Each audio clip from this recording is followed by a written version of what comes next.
Next topic पर आते हैं, कूलाम का नियम। ये भी आपके लिए मोस्ट इंपॉर्टेंट टॉपिक है, कूलाम का नियम। तो किन्हीं दो बिंदु आवेशों के बीच लगने वाला वैद्युत बल, ध्यान देना इसको,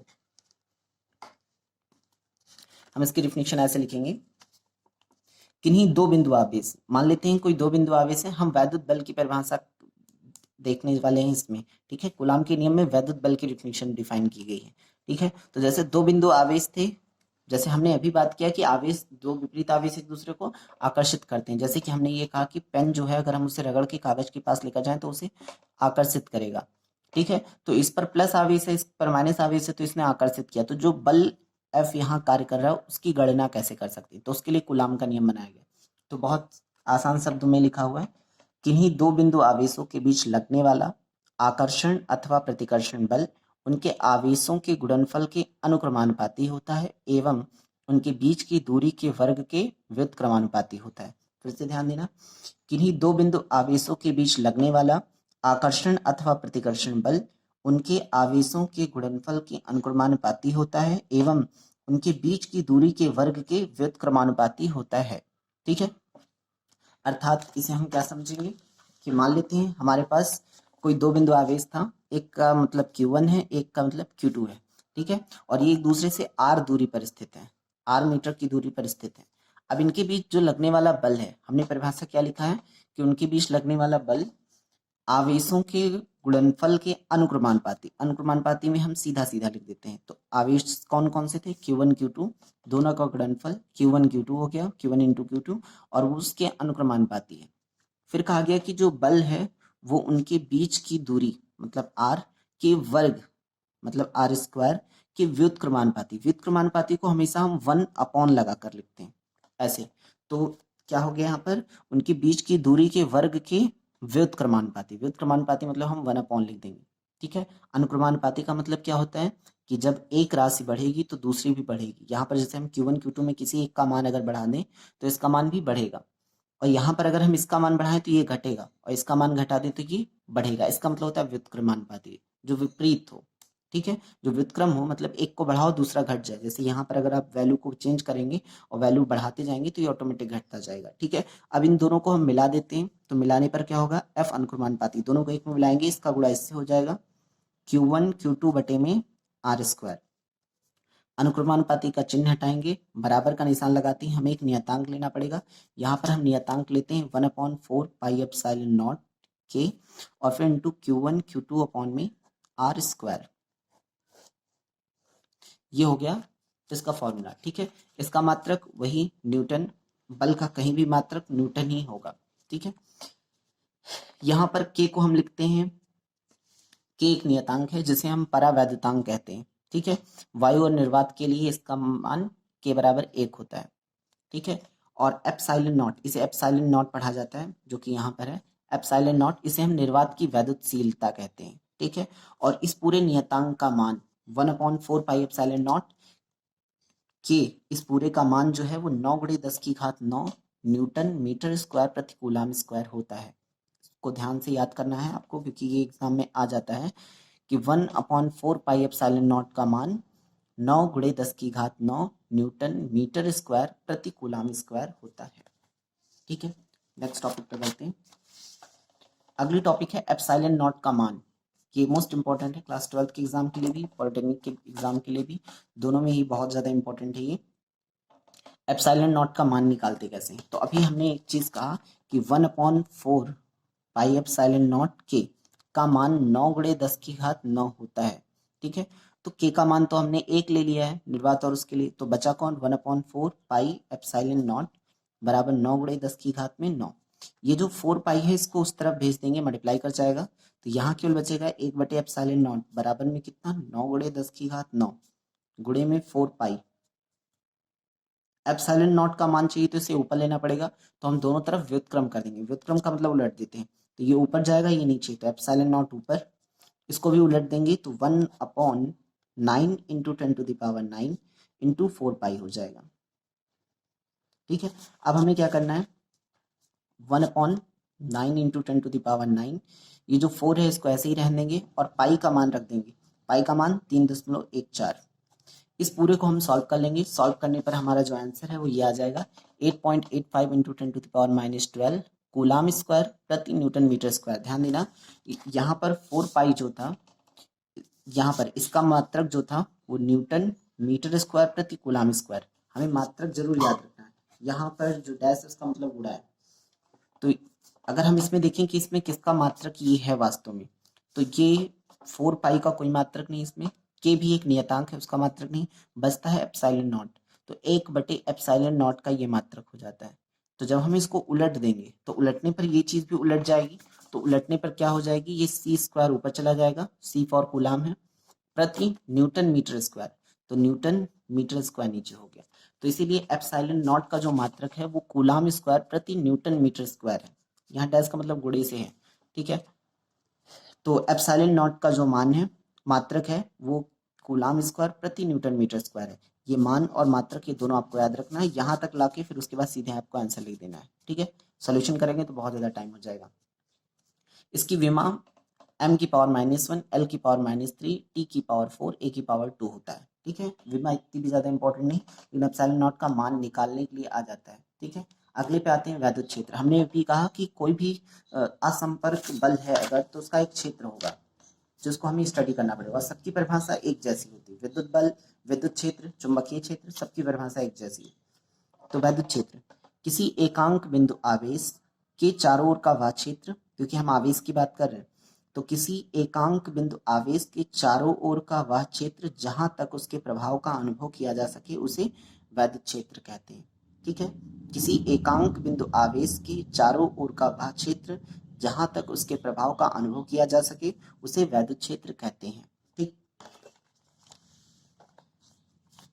यह एक सदिश राशि है, इसे ई के ऊपर एरो लगा के लिखते हैं, ठीक है। इसका मात्रक ई बराबर F/Q होता है। इसका मात्रक न्यूटन प्रति कूलाम होता है, ठीक है। ई बराबर F/Q न्यूटन प्रति कूलाम, ऐसे आपको याद रखना। वैद्युत क्षेत्र ई बराबर F/Q न्यूटन प्रति कूलाम, ठीक है। इसके बाद आता है वैद्युत क्षेत्र की तीव्रता। वैद्युत क्षेत्र की तीव्रता ये है कि कोई बिंदु आवेश है,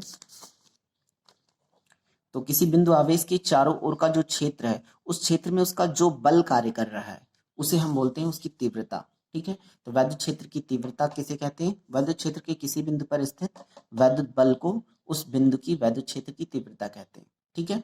वैद्युत क्षेत्र में जैसे हमने यहाँ पर क्या कहा कि वैद्युत क्षेत्र है एक, तो उस वैद्युत क्षेत्र में किसी बिंदु पर हम उठा लें और उस पर जो बल कार्य कर रहा है उस बल को ही हम उसकी तीव्रता कहते हैं, ठीक है।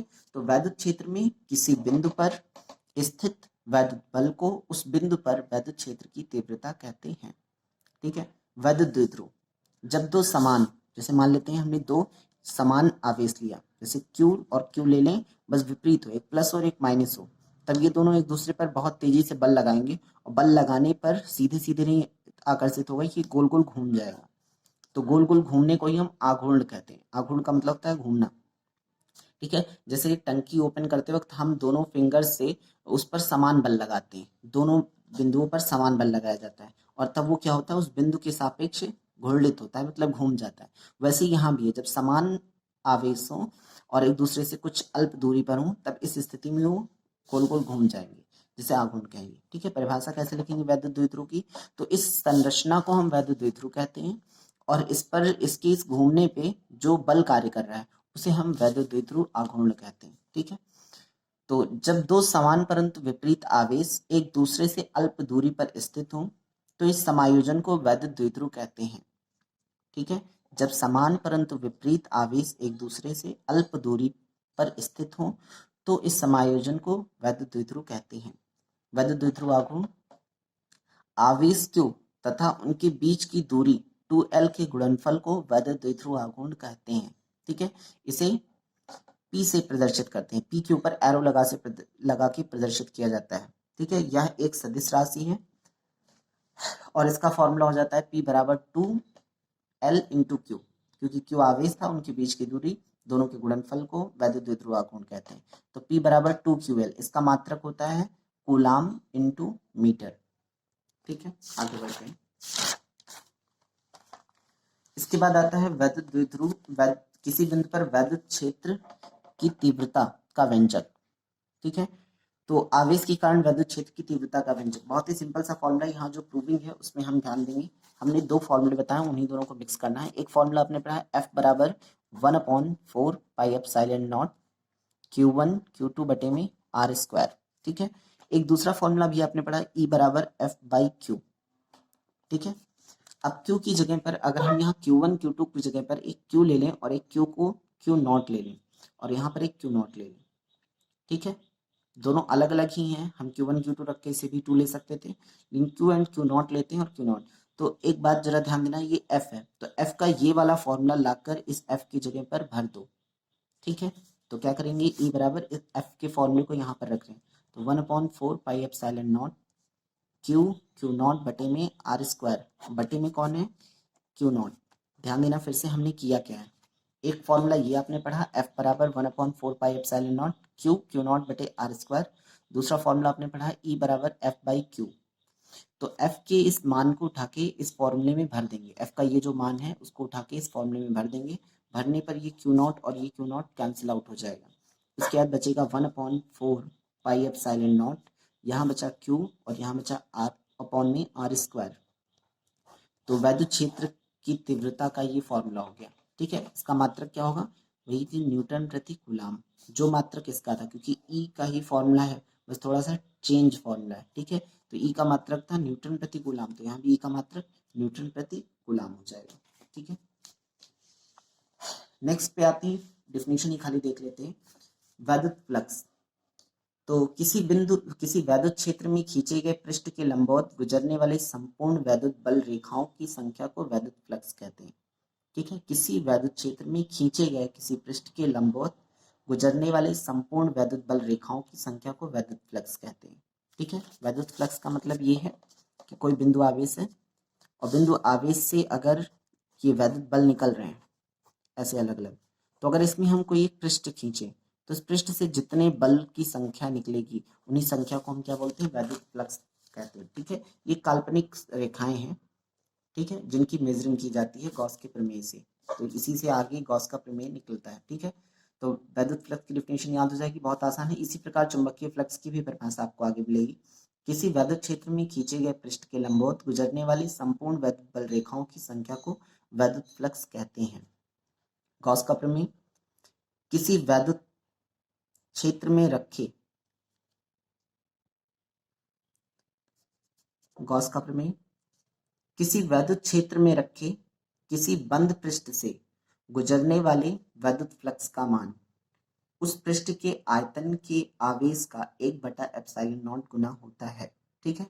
ध्यान से इसको समझेंगे, किसी वैद्युत क्षेत्र में रखे किसी बंद पृष्ठ से गुजरने वाले वैद्युत फ्लक्स का मान उस पृष्ठ के आयतन के आवेश का 1/ε0 गुना होता है, ठीक है। उस पृष्ठ के आयतन के आवेश का 1/ε0 गुना होता है, ठीक है। तो फॉर्मूला भी इसी तरह बन जाएगा कि फाई बराबर, हम वैद्युत फ्लक्स की संख्या, यहाँ पर पूछा गया है कि वैद्युत फ्लक्स का मान कहा गया है, ठीक है। तो वैद्युत फ्लक्स का जो मान होता है आवेश का 1/ε0 गुना होता है। इसका मतलब ये है कि आवेश अगर हम Q ले लें तो उसका ε0 गुना मतलब 1/ε0 से गुणा कर दो, ये क्या होगा, वैद्युत फ्लक्स हो जाएगा।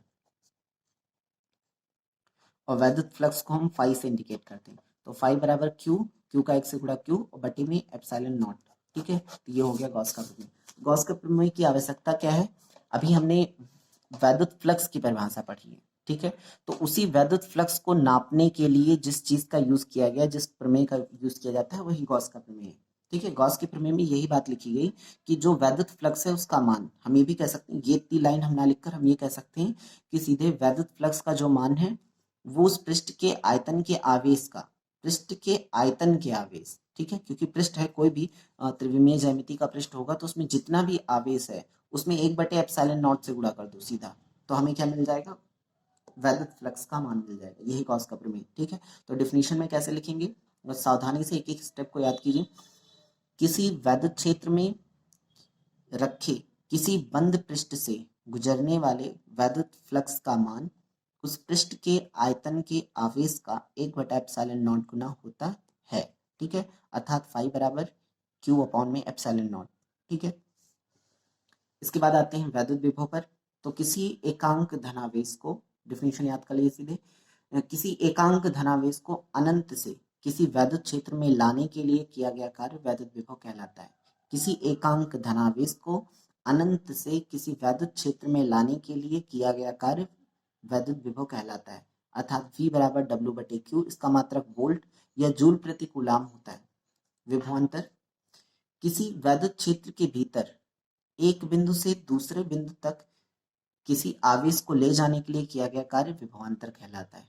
ठीक है, वैद्युत क्षेत्र के भीतर, यहाँ पर क्या कहा गया है, एकांक धनावेश को अनंत से किसी वैद्युत क्षेत्र में लाने के लिए किया गया कार्य, और यहाँ पर वैद्युत क्षेत्र के भीतर एक बिंदु से दूसरे बिंदु तक किसी आवेश को ले जाने के लिए किया गया कार्य विभवांतर कहलाता है। ठीक है, विभवांतर ऐसे भी कह सकते हैं कि अगर ये डिफिनेशन नहीं याद है आपको तो ये डायरेक्टली लिख दीजिएगा कि किसी वैद्युत क्षेत्र में किसी दो बिंदु के आवेश के अंतर को विभवांतर कहते हैं। ठीक है, ये भी लिखते हैं, किसी वैद्युत परिपथ में स्थित किन्हीं दो बिंदुओं के विभवों के अंतर को विभवांतर कहा जाता है। ठीक है, अर्थात V1 - V2 बराबर W/Q। वैद्युत स्थितिज ऊर्जा, जब किन्हीं दो बिंदु आवेशों को एक दूसरे से दूर या पास लाने में जो कार्य किया जाता है वह उनमें वैद्युत स्थितिज ऊर्जा के रूप में संचित हो जाती है। ठीक है, ध्यान देना, किन्हीं दो बिंदु आवेशों को एक दूसरे से दूर या पास लाने में जो कार्य होता है वह उनमें वैद्युत स्थितिज ऊर्जा के रूप में संचित हो जाता है। ठीक है, इसके डायरेक्ट फॉर्मूले पर आते हैं कि प्रूविंग आप में नहीं आती है। V बराबर 1/4 pi epsilon not Q1 Q2 बटे में R। ठीक है, अगला है आवेश का पृष्ठ घनत्व। किसी पृष्ठ के एकांक क्षेत्रफल में उपस्थित आवेश को आवेश का पृष्ठ घनत्व कहते हैं। फिर से, किसी पृष्ठ के एकांक क्षेत्रफल में उपस्थित आवेश को आवेश का पृष्ठ घनत्व कहते हैं। इसे सिग्मा से प्रदर्शित करते हैं, सिग्मा बराबर Q/A। ठीक है, A का मतलब क्षेत्रफल है, Q का मतलब कूलाम। ठीक है, तो कूलाम, Q का मतलब आवेश जिसका मात्रक कूलाम, तो कूलाम प्रति मीटर स्क्वायर।